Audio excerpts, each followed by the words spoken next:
اللہ اللہ اللہ اللہ۔ السلام علیکم ورحمۃ اللہ وبرکاتہ۔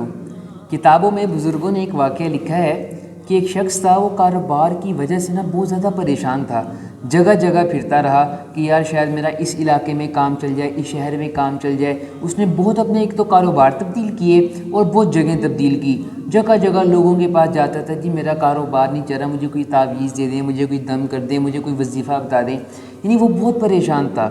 ایک دفعہ کسی نے بتایا کہ یار یہاں پہ ایک اللہ والا رہتا ہے، آپ اس کے پاس جائیں تو وہ آپ کو اس کا حل بتا دے گا۔ تو وہ شخص خیر ان کے پاس اللہ والے کے پاس گیا، اس بزرگ کے پاس جاتا ہے تو وہ اس سے سارا بتاتا ہے کہ حضرت میں نے اتنے کاروبار تبدیل کیے ہیں، اتنے میں نے جگہیں تبدیل کی ہیں، دکان میری بڑی پڑی ہے، جگہ جگہ پہ میرے تعویذ رکھے ہوئے ہیں، اپنے گھر میں بھی تعویذ رکھا ہوا ہے، میں نے اپنے کپڑوں میں رکھا ہوا ہے، اپنے بٹوے میں رکھا ہوا ہے، میں نے اپنی دکان میں رکھا ہوا ہے، لیکن کہیں سے بھی میرا کوئی کام نہیں ہوا، تو کیا مسئلہ ہے؟ تو اس اللہ والے نے کہا کہ بیٹا علاج مانگتے ہو یا تفتیش کر دو اس کی مرض کی، کہ آپ کو کیا مسئلہ ہے؟ علاج کہو گے علاج بتا دوں گا، تفتیش کہو گے تفتیش کر دوں گا۔ تو اس بندے نے کہا حضرت آپ تفتیش ہی کر دیں، بتا دیں آپ مجھے، جگہ جگہ تو میں نے تعویذ رکھے ہوئے ہیں۔ اس بزرگ نے بس ایک بات کہی کہ بیٹا ناپ تول میں کمی نہ کیا کر، پورا پورا تولا کر۔ اس بندے کی دل پہ بات ہٹ کی، کہتے یار یہ دیکھ بہت مین وجہ تھی، میں نے تو کبھی احتیاط نہیں کی، میں تو جیسے ہوتا تھا ویسے ہی تول دیتا تھا، میں نے تو کبھی احتیاط نہیں کی۔ کہتے یا آپ یہ کرو سیٹ ہو جاؤ گے۔ تو خیر جیسے وہ بندہ آیا، اس نے سارا کچھ اپنے وہ جو تھے ترازو تھے اور وہ جو بٹے تھے اس کے تولنے والے پتھر، تو اس نے سارا کچھ وہ سیٹ کریا، اس کو تیل وغیرہ لگایا، سارے کچھ تول ناپ کے جی سب کچھ سیٹ کر کے رکھ دیا۔ اب جی ایسے ہوا کیا، تھوڑا تھوڑا وقت گزرتا رہا۔ ایک وقت ایسے آئے کہ اس کے جو تھے ترازو تھے، اس کے جو پتھر تھے، بٹے تھے، وہ سب کیا ہونے لگے؟ سونے کے ہونے لگے۔ ہر پوری بستی میں، دوسرے علاقوں میں بھی اس کی وہ ہونے لگی، مشہوری ہونے لگی کہ یار یہ جو بندہ ہے یہ جو اللہ والا یہ جو بندہ ہے مسلمان بھائی، یہ پورا پورا ناپ تول کے دیتا ہے، پورا پورا ناپ تول کے دیتا ہے۔ تو ایسے ہوا کہ وہ بندہ ایک دن پریشان ہوا کہ یار لگتا ہے کہ اللہ تعالیٰ نے مجھے نیکی کا اجر، کہ جو میں پورا پورا ناپ تول کر دیتا تھا، اللہ نے مجھے اس کا نیکی کا اجر دنیا میں ہی دے دیا۔ وہ بندہ پریشان ہوا، تو اس نے کیا کیا، وہی پتھر اور وہ جو ترازو تھا وہ اٹھایا، اللہ والے کے پاس چلا گیا۔ اللہ والے کے پاس جا کے کہتا ہے کہ اللہ والے پہلے تو میں پریشان تھا کہ میرے پاس رزق نہیں تھا، میں جگہ جگہ مارا پھرتا تھا، لیکن آج اللہ نے مجھے اس قدر رزق دی ہے کہ آج میرے پتھر بھی اور یہ میرے ترازو بھی سونے کے بن گئی ہیں۔ اللہ والا سمجھ گیا۔ اللہ والے نے پوچھا کہ اچھا آپ تفتیش کر دوں آپ کی اس کی یا مرض کی، یا علاج بتا دوں؟ اس نے کہا علاج بتا دیں۔ تو اس اللہ والے نے کہا کہ یہ جو ترازو ہے ترازو اور یہ پتھر کیا کرو، یہ ندی بہہ رہی ہے، ندی میں بہا دو، گرا دو ندی میں، اور چپ ہو کے اپنا کام کرو جا کر۔ تو وہ بندہ پہلے تو شوکڈ ہوا کہ یار یہ کوئی چھوٹی سی انگوٹھی وغیرہ تو ہے نہیں، اتنے بڑے بڑے ترازو پتھر تھے، لیکن اللہ والے دل میں بات بیٹھ چکی تھی جیسے اللہ والے نے کہا وہ ندی میں بہائے اور وہ بندہ اپنے کام پہ چلا گیا۔ کام پہ جا کے ویسے کاروبار چل رہا ہے، سب کچھ ہو رہا ہے۔ تو ایک دوسرے علاقے کا دوسری ندی کے پار والا ایک وہاں سے گاہک آ رہا تھا، اس کا سامان سودا سلف لینے کے لیے اس بندے سے۔ تو جب وہ ندی پار کرنے لگا گھٹنوں گھٹنوں تک تو پانی تھا، اس کا پاؤں لگا، اس کو ٹھوکر لگی، کس سے؟ وہ جو اس کے ترازو اور پتھر تھے اس سے اس کی ٹھوکر لگی۔ اس نے جب اٹھا کے دیکھا، اوئے ترازو، یہ تو اسی مسلمان بھائی کے وہ جو پورا پورا تول کر دیتا ہے۔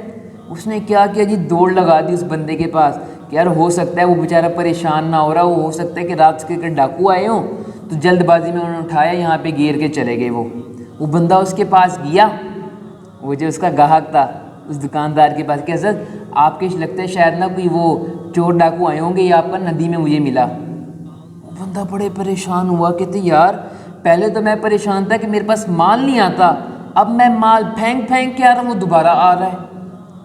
تو اس نے کیا کیا، ویسے ہی ننگے پاؤں دوڑ لگا دی وہ پتھر اور ترازو لے کر اللہ والے کے پاس، کہ اللہ والے پہلے تو میں پریشان تھا کہ رزق نہیں آتا تھا، اب وہاں سے آ رہا ہے کہ میں پریشان ہو گیا ہوں کہ اب میں اس کو جان چھڑاؤں گی، پھر آ رہی ہے، میں تو یہ سمجھ رہا ہوں کہ شاید اللہ نے مجھے اس نیکی کا اس دنیا میں تو نہیں دے دیا۔ اللہ والے نے یہ سمجھایا کہ بیٹا ایک بات یاد رکھنا، حرام مال جو ہوگا نا آپ جتنا سنبھال کے اس کو رکھے گا وہ اس نے چلے جانا ہے، وہ نکل جائے گا، آپ کے پاس نہیں رہے گا۔ لیکن جو حلال مال ہے نا وہ جہاں مرضی چلا جائے آپ کے پاس واپس آ کر رہے گا۔ تو مائی ڈیئر سسٹرز، ہمیں یہ سمجھنے کی بات ہے، یہاں پہ بتایا گیا کہ ہمیں حلال کمانا ہے، حلال کمانا ہے، حرام کھانے سے چھوڑیں۔ حرام پیسہ آئے گا، بہت آئے گا، لیکن جو حرام پیسہ آئے گا وہ حرام جگہ پر جائے گا، یہ میں بات سمجھنے کی ہے۔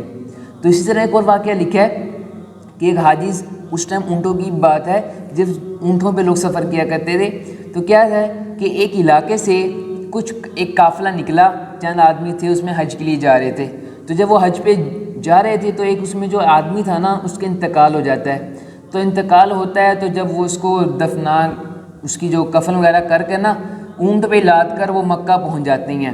تو وہاں پہ ایک جو صحابی رسول تھے ان سے وہ بات کرتے ہیں کہ حضرت یہ ہم راستے میں تھے، اس حج کے لیے نکلے تھے احرام باندھ کر، تو راستے میں اس بندے کا انتقال ہو گیا تو ہم یہاں پہ لے آئے ہیں۔ تو انہوں نے کہا ٹھیک ہے تم اس کو قبر کھود کے دفنا دو۔ اس قافلے والوں نے کہا کہ ہم نے 3 بار قبر کھود دی ہے، جب بھی ہم قبر کھودتے ہیں وہاں پہ ایک کالا سانپ آگے بیٹھ جاتا ہے، بن بنانے لگ جاتا ہے۔ ہم نے اور کھودی تب ایسے، اس نے اور کھودی اور ایسے۔ تو اس نے کہا چلو اچھا اب کھودو، انہوں نے دوبارہ کھود پھر وہ اسی طرح سانپ۔ تو صحابی رسول نے کہا کہ اب ایسی یہی چیز ہے کہ اب نا جو قبر کھودو گے تم بس اس میں ڈال دینا، چاہے اس میں 1 سانپ آئے چاہے 2 سانپ آئے، جتنے مرضی سانپ آئیں۔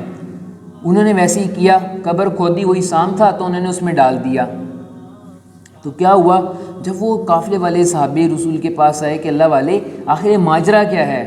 انہوں نے کہا میں تمہیں اس کا ماجرا نہیں بتاتا، تم جب اپنے گھر واپس جاؤ گے اس کی بیوی سے اس کا ماجرا پوچھنا ہے، یہ کیا ماجرا ہے۔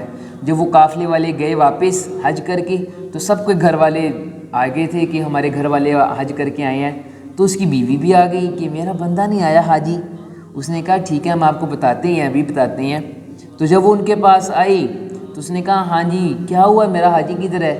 اس نے کہا اس کا انتقال ہو گیا تھا۔ اس نے کہا اچھا اتنی مبارک جگہ پہ ہوا؟ انہوں نے سارا جب ماجرا بتایا تو اس کی بیوی کہتی یہ تو اس کے ساتھ ہونا ہی تھا، کہ جب انہوں نے بتایا کہ اس کی قبر سے سانپ نکلا، یہ ایسے ہوا یہ ایسے ہوا، اس نے کہا یہ تو اس بندے کے ساتھ ہونا ہی تھا۔ وہ قافلے والے کہنے لگے کہ ایسا کیا عمل تھا، کیا ہوا تھا؟ کہتے اس بندے کا ہول سیل کا کام تھا، اس نے جو اپنا پورا کام جو ہے نا سامان تھا وہ گھر رکھا ہوا تھا اور سیمپل جو تھے دکان پہ رکھے ہوئے تھے۔ کوئی بھی جب گاہک آتا تھا تو یہ سیمپل دکھاتا تھا، تو پھر جس کا آرڈر بک ہو جاتا تھا تو اپنے ملازم کو گھر بھیجتا تھا اشارہ کر کے، کیا کہ جب وہ بندہ وہ گھر آتا تھا نا اس کا ملازم سامان اٹھانے کے لیے، اس میں سے 2 کلو 2.5 کلو سامان گھر رکھ دیتا تھا، ٹھیک ہے، اور اس میں مٹی اور پتھر ڈال دیتا تھا اس میں، یعنی پورا نہیں تولتا تھا، پورا نہیں تولتا تھا، کم تولتا تھا۔ تو ہمارے سسٹرز کہنے کا مطلب پھر یہ ہوا کہ اللہ تعالیٰ نے پھر کیا کیا، وہ فرما رہے تھے مولانا صاحب کہ جو بندہ یہ کام کرتا ہے نا، کم ناپ تولتا ہے، تو اللہ تعالیٰ اس کو زمین میں قبر کی جگہ بھی نہیں دیتے، قبر کی جگہ بھی نہیں دیتے۔ تو ہمارے سسٹرز قرآن پاک میں اللہ تعالیٰ نے حضرت شعیب علیہ السلام کی قوم کا واقعہ یہ تو بتایا ہے کہ اللہ نے ان کو کیوں تباہ کیا، تو ان پہ عذاب کیوں آتا ہے کہ وہ کم ناپ تول کیا کرتے تھے۔ تو ہمارے سسٹرز اگر ہم یہ چاہتے ہیں کہ ہمارے رزق میں برکت ہو، ہماری زندگی میں سکون ہو، تو ہمیں کیا چاہیے کہ ہم پورا ناپ تول والا کریں۔ اب دیکھیں یہاں پہ صرف یہ نہیں کہا کہ یار ہم تو اگر بزنس مین ہیں تو ہم یہ ناپ تول کر سکتے ہیں۔ تو ہمارے سسٹر اگر کوئی بندہ جاب ہولڈر ہے، وہ کوئی بھی کام کرتا ہے، تو یہاں پہ ناپ تول کا مراد یہ ہے کہ آپ اپنا جو بھی آپ کام کر رہے ہیں وہ اپنا صحیح طریقے سے پرفارم کریں، اچھے طریقے سے آپ اپنا بیسٹ پرفارم دیں، تو یہ پوری ناپ تول ہے۔ تو اللہ سے دعا ہے کہ اللہ تعالیٰ اس کو سمجھنے کی اور عمل کرنے کی توفیق عطا فرمائے۔ السلام علیکم ورحمۃ اللہ وبرکاتہ۔